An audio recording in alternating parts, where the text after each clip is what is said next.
Proverbe chapitre 28.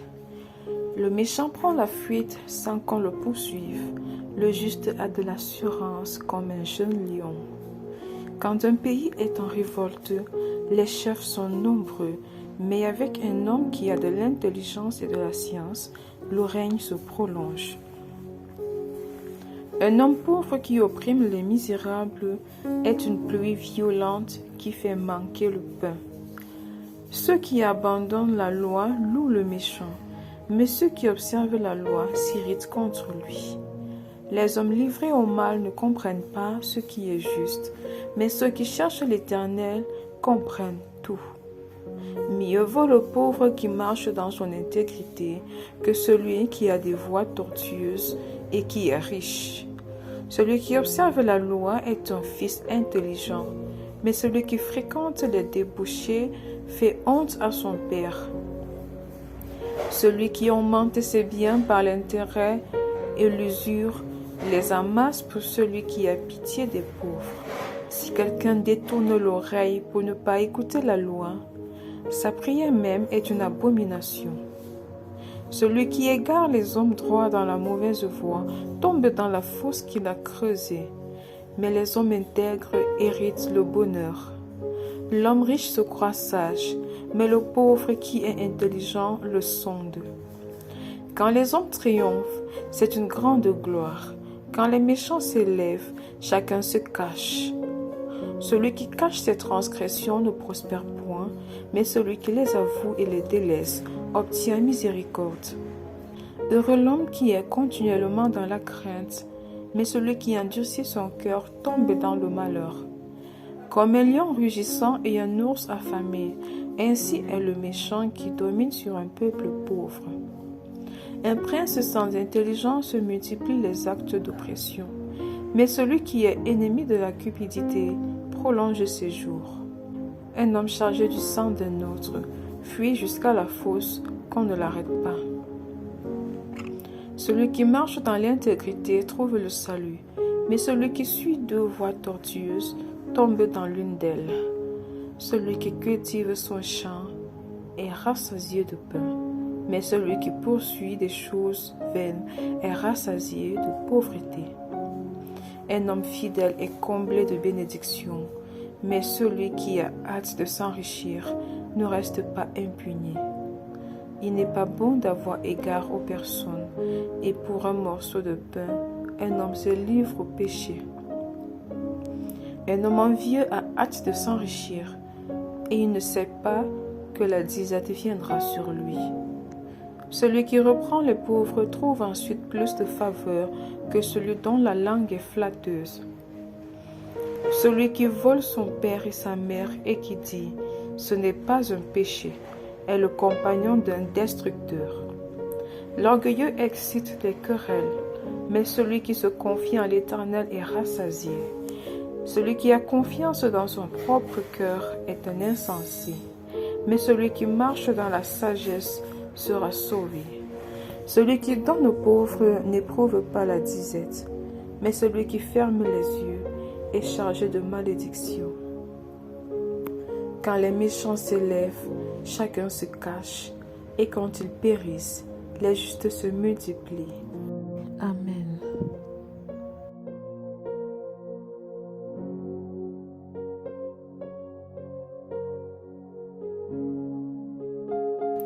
Épître de Paul aux Thessaloniciens, chapitre 1. Paul et Sylvain et Timothée à l'église des Thessaloniciens, qui est en Dieu le Père et en Jésus-Christ le Seigneur. Que la grâce et la paix vous soient données. Nous rendons continuellement grâce à Dieu pour vous tous, faisant mention de vous dans nos prières, nous rappelant sans cesse l'œuvre de votre foi, le travail de votre charité et la fermeté de votre espérance en notre Seigneur Jésus-Christ, devant Dieu notre Père. Nous savons, frères bien-aimés de Dieu, que vous avez été élus. Notre évangile ne vous ayant pas été prêché en parole seulement, mais avec puissance, avec l'Esprit Saint et avec une pleine persuasion. Car vous n'ignorez pas que nous nous sommes montrés ainsi parmi vous, à cause de vous. Et vous-même, vous avez été mes imitateurs et ceux du Seigneur, en recevant la parole au milieu de beaucoup de tribulations avec la joie du Saint-Esprit. En sorte que vous êtes devenus un modèle pour tous les croyants de la Macédoine et de l'Achaïe. Non seulement, en effet, la parole du Seigneur a retenti de chez vous dans la Macédoine et dans l'Achaïe, mais votre foi en Dieu s'est fait connaître en tout lieu, de telle manière que nous n'avons pas besoin d'en parler, car on raconte à notre sujet quel accès nous avons eu auprès de vous, et comment vous vous êtes convertis à Dieu, en abandonnant les idoles pour servir le Dieu vivant et vrai, et pour attendre des cieux son Fils, qu'il a ressuscité des morts, Jésus, qui nous délivre de la colère à venir.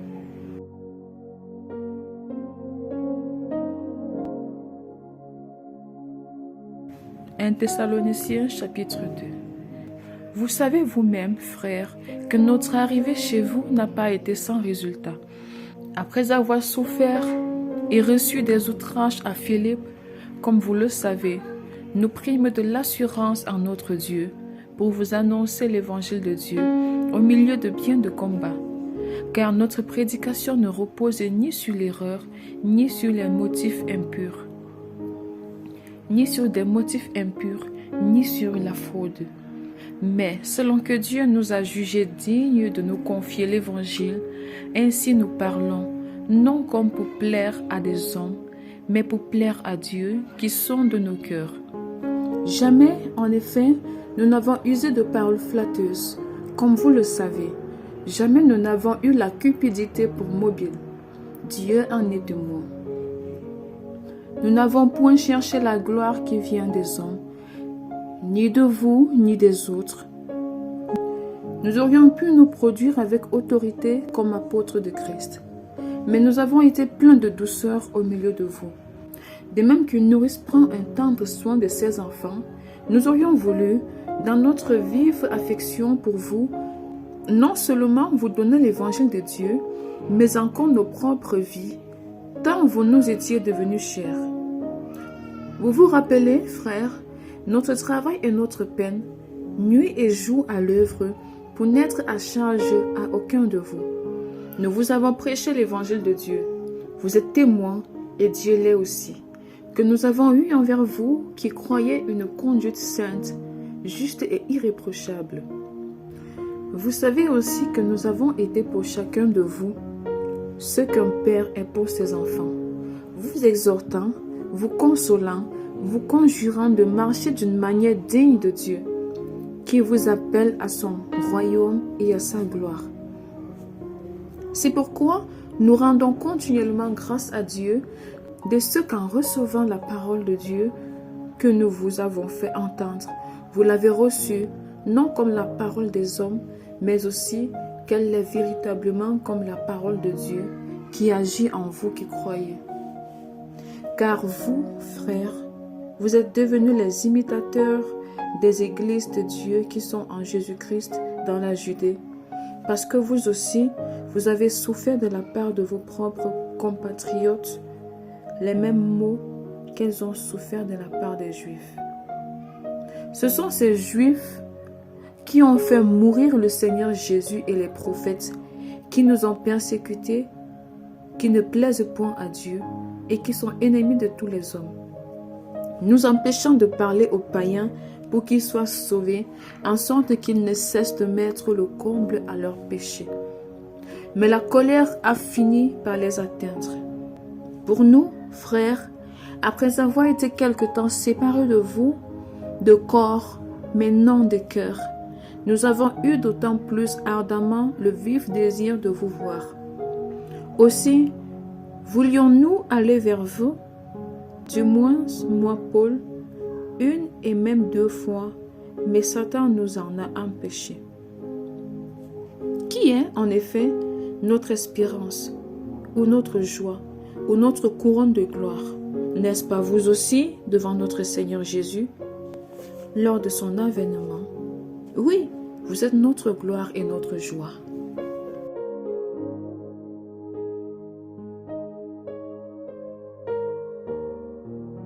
1 Thessaloniciens chapitre 3.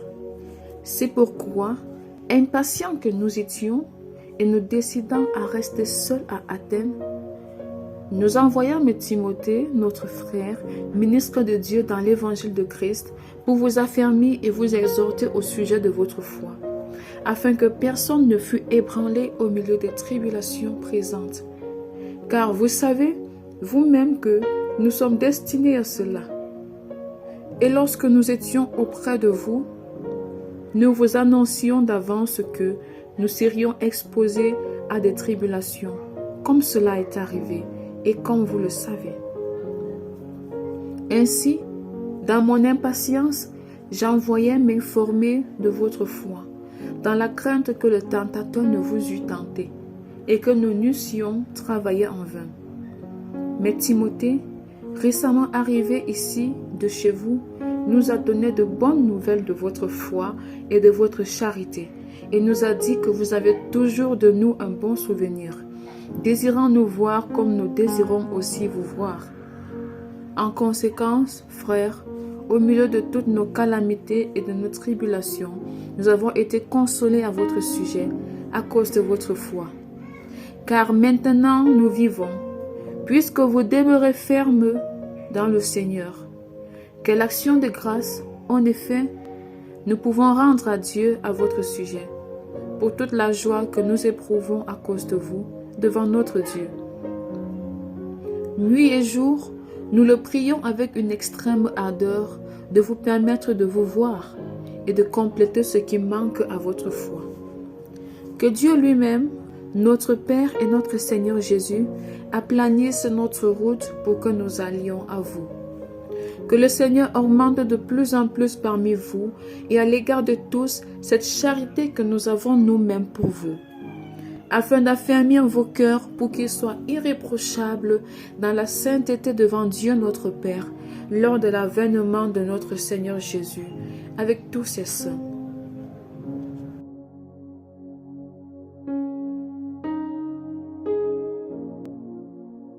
« 1 Thessaloniciens chapitre 4.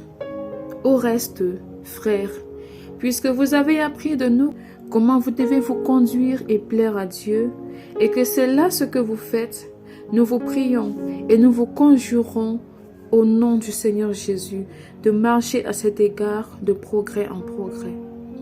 Vous savez, en effet, quels préceptes nous vous avons donnés de la part du Seigneur Jésus. Ce que Dieu veut, c'est votre sanctification. C'est que vous vous absteniez de l'impudicité. C'est que chacun de vous sache posséder son corps dans la sainteté et l'honnêteté, sans vous livrer à une convoitise passionnée comme font les païens qui ne connaissent pas Dieu. C'est que personne n'use envers son frère de fraude et de cupidité dans les affaires, parce que le Seigneur tire vengeance de toutes ces choses, comme nous vous l'avons déjà dit et attesté. Car Dieu ne nous a pas appelés à l'impureté, mais à la sanctification. Celui donc qui rejette ses préceptes ne rejette pas un homme, mais Dieu, qui vous a aussi donné son Saint-Esprit. Pour ce qui est de l'amour fraternel, nous n'avons pas besoin qu'on vous en écrive, car vous avez vous-même appris de Dieu à vous aimer les uns les autres. Et c'est aussi ce que vous faites envers tous les frères dans la Macédoine entière.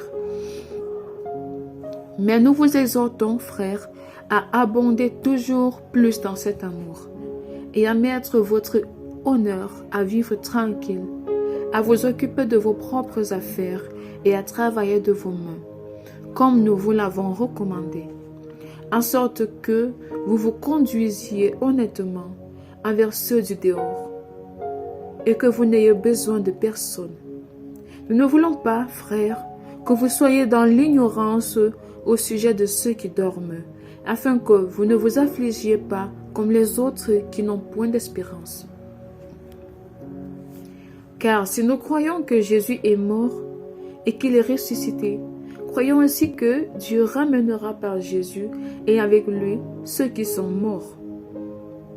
Voici, en effet, ce que nous vous déclarons d'après la parole du Seigneur. Nous les vivants, restés pour l'avènement du Seigneur, nous ne devancerons pas ceux qui sont morts.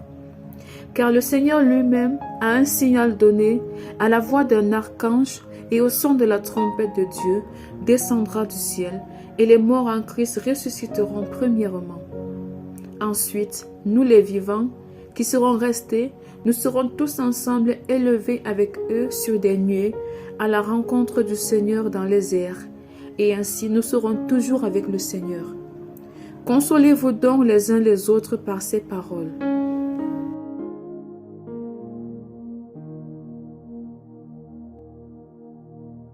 1 Thessaloniciens chapitre 5. Pour ce qui est des temps et des moments, vous n'avez pas besoin, frères, qu'on vous en écrive, car vous savez bien vous-même que le jour du Seigneur viendra comme un voleur dans la nuit. Quand les hommes diront « paix et sûreté », alors une ruine soudaine les surprendra, comme les douleurs de l'enfantement surprennent la femme enceinte, et ils n'échapperont point. Mais vous, frères, vous n'êtes pas dans les ténèbres pour que ce jour vous surprenne comme un voleur. Vous êtes tous des enfants de la lumière et des enfants du jour. Nous ne sommes point de la nuit ni des ténèbres. Ne dormons donc point comme les autres, mais veillons et soyons sobres. Car ceux qui dorment, dorment la nuit, et ceux qui s'enivrent, s'enivrent la nuit. Mais nous qui sommes du jour, soyons sobres, ayant revêtu la cuirasse de la foi et de la charité, et ayant pour casque l'espérance du salut. Car Dieu ne nous a pas destinés à la colère, mais à l'acquisition du salut par notre Seigneur Jésus-Christ, qui est mort pour nous, afin que, soit que nous veillions, soit que nous dormions, nous vivions ensemble avec lui. C'est pourquoi exhortez-vous réciproquement et édifiez-vous les uns les autres, comme en réalité vous le faites. Nous vous prions, frères, d'avoir de la considération pour ceux qui travaillent parmi vous, qui vous dirigent dans le Seigneur et qui vous exhortent. Ayez pour eux beaucoup d'affection à cause de leur œuvre. Soyez en paix entre vous. Nous vous prions aussi, frères, avertissez ceux qui vivent dans le désordre, consolez ceux qui sont abattus, supportez les faibles, usez de patience envers tous. Prenez garde que personne ne rende à autrui le mal pour le mal, mais poursuivez toujours le bien, soit entre vous, soit envers tous. Soyez toujours joyeux, priez sans cesse. Rendez grâce en toutes choses, car c'est à votre égard la volonté de Dieu en Jésus-Christ. N'éteignez pas l'esprit, ne méprisez pas les prophéties, mais examinez toutes choses, retenez ce qui est bon. Abstenez-vous de toute espèce de mal.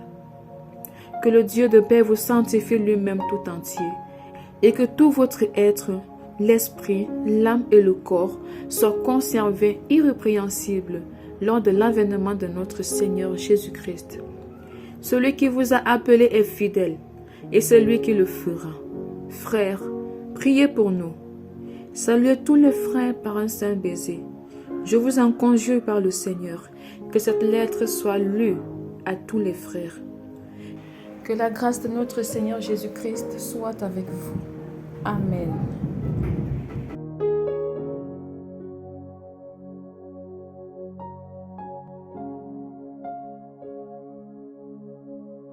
Psaume chapitre 115. Non pas à nous, Éternel, non pas à nous, mais à ton nom donne gloire, à cause de ta bonté, à cause de ta fidélité. Pourquoi les nations diraient-elles, où donc est leur Dieu? Notre Dieu est au ciel. Il fait tout ce qu'il veut. Leurs idoles sont de l'argent et de l'or. Elles sont l'ouvrage de la main des hommes. Elles ont une bouche qui ne parle point. Elles ont des yeux et ne voient point. Elles ont des oreilles et n'entendent point. Elles ont un nez et ne sentent point. Elles ont des mains et ne touchent point, des pieds et ne marchent point. Elles ne produisent aucun son dans leur gosier. Ils leur ressemblent, ceux qui les fabriquent, tous ceux qui se confient en elles. Israël, confie-toi en l'Éternel. Il est leur secours et leur bouclier.